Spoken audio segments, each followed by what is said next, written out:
All right, class. Today we had Unit 2, Lesson 1. Let me write that up here. We're multiplying exponents. So we were shown two different formats that these could come in. First one was base raised to an exponent within parentheses and then raised to another exponent outside those parentheses, in which case we can simply multiply the exponents. And our second scenario was a base raised to an exponent times another base, well, the same base, same value, if you will, but raised to a different exponent. And in this case, since they're both the same bases, we can add the exponents. So in this case, it looks like there's parentheses, and this one without parentheses. But this one can also be written as a to the n times a in parentheses to the m, and it's still the same thing.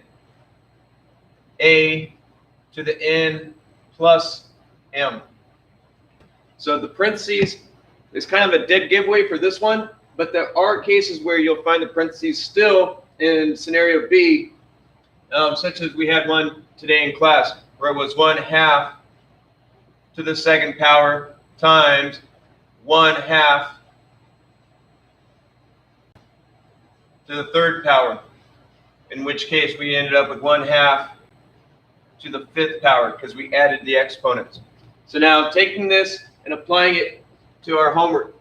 So in this first one, we have 3 to the third times 3 to the second times 3 to the second. The table asks us to expand it, but I don't want to expand it yet. I want to go straight over to the answer, if you will. So in this case, this is following perfectly with scenario B. We have the same base all the way through and our exponents. So following scenario B, we can write this out as 3 raised to the 3 plus 2 plus 2, seventh power.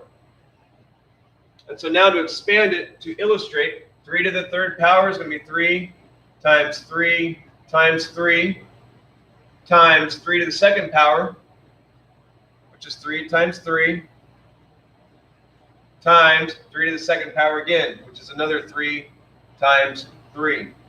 So 1, 2, 3, 4, 5, 6, 7. 3 to the seventh power. Number 2, we have 4 squared in parentheses raised to a power. This is scenario A. We have base 4 raised to an exponent, then parentheses around that part with another exponent tagged along outside. So with scenario A, we're going to multiply the exponents. So I'm going to rewrite this as 4 to the 2 times 3, which is 6. Now to expand that out, since there's 4 to the second power within the parentheses and then it's cubed, that means there's going to be 1, 2, 3 of these all together. So 4 to the second power times 4 to the second power times 4 to the second power. And so starting here, that looks like scenario A. When expanded, now it looks like scenario B, where it's the base with an exponent times another with the same base exponent times yet another same base exponent. And in this situation, we can add them. 2 plus 2 plus 2 gives us our 6. Problem number 3, x to the third, y squared within the parentheses raised to the second power. So in this case, we are going to multiply our exponents just like we would in scenario A. So we're going to go 3 times 2, which is 6, and 2 times 2, which is 4. So x to the 6th power, y to the 4th power. So now to expand it, everything that's in this parentheses is squared. So this times this again. So x to the third, y to the second, times x to the third, y to the second. That's how we have it squared. So whatever was inside, there's 2 of them multiplying together. So now, when you have it written like this, we can see that we're going to follow scenario B, x to the third times x to the third, Add the exponents. 3 plus 3 is 6. Y to the second times y to the second, same base. Add the exponents, y to the fourth power. In problem number 4 here, we have negative 5 to the second power times just a negative 5. Now, we don't have anything written up here, so when there's nothing written, it's understood to be a 1. So now, looking at this, this is one of those that follows my little add-on to scenario B. It's a base with an exponent, but with parentheses around that base, just like we had in here or in my little example. Sorry, it's kind of messy, just kind of the way I ended up writing it.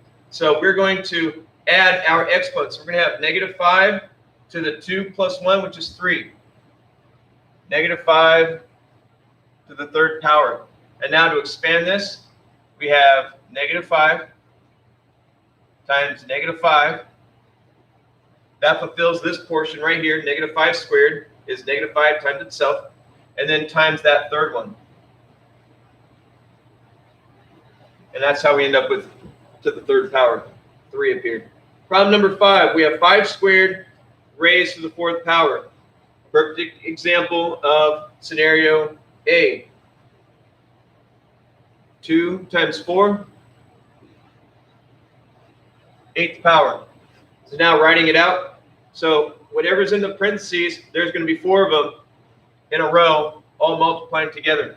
So that's 5 squared times 5 squared times 5 squared times 5 squared. And now when it's written out like this, see how this one looked like scenario A? Now this one looks like scenario B. Base exponent times same base exponent. All the same bases. So we add up the exponents. 2 plus 2 plus 2 plus 2 gets us our 8. Number 6, a squared, b to the third, c to the fourth. All of that raised to the second power. So that's going to follow scenario A, where we're going to multiply the exponents. Almost like distributive property with the exterior exponent to all the interior exponents. They're all going to multiply together. So I'm going to write this out, ABC.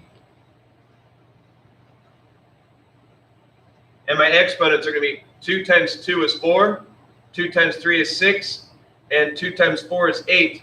So 4, 6, 8. And now to write it out for my expanded form, since it's squared, it's just this times itself. So a squared, b to the third, c to the fourth, times a squared, b to the third, c to the fourth power. So now going from method A or scenario A to scenario B, we have a squared times a squared, so they have the same base. Add the exponents, 4. B and B, add the exponents, 6. C and C, add the exponents, 8. Just as these are close together, if that's confusing, draw little dots. Because with the multiplication, the order doesn't matter. It's called the commutative property of multiplication. Order doesn't matter. So these are all going to get multiplied together. So that's how we're able to go a squared times a squared and get a to the fourth, and so on for the B and the C. All right. Thank you.